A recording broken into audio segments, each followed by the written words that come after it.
এই হলো আইসক্রিমের গাড়ি। আইসক্রিমের গাড়িটা দেখে একদম দেশের কথা মনে পড়ছে। ইন্ডিয়াতেও আমরা ছোটবেলায় এরকম আইসক্রিম গুলো এরকম ঢাকা ঢাকা থাকে না, দেশের আইসক্রিম গুলো সবই সেই বক্সের মধ্যে থাকে দেখা যায়। কিন্তু গাড়িটা দেখে মনে পড়ে গেল, কারণ সচরাচর কিন্তু ইটালিতে সব আইসক্রিম পার্লার থাকে, মানে আইসক্রিম শপ যেটাকে বলা হয়।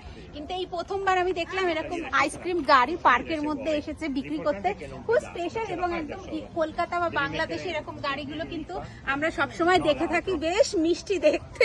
আর ওখানে গাড়িটা এখন গাড়ির মালিক মানে এক্সপ্লেন করছে ঠিকঠাক ভাবে, আমাদের কুচো কাচাগুলোকে বোঝাচ্ছে কিভাবে কি হয়। আবার পপ পপও আছে এখানে, সেই রিক্সাওয়ালার হর্নও আছে।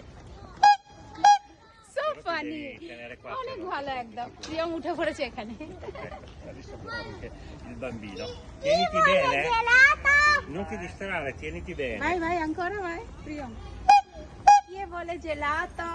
বলো জেলাতোর কি? জেলাতোকে আমরা কি বলি বাংলা? আমরা বাংলায় ইংলিশে কি বলি জেলাতোকে? আইসক্রিম। জেলাতোর বাংলা আমিও জানি না, ইংলিশে ice cream. Dai, devi dire anche i gelati che ci sono, il fior di latte, la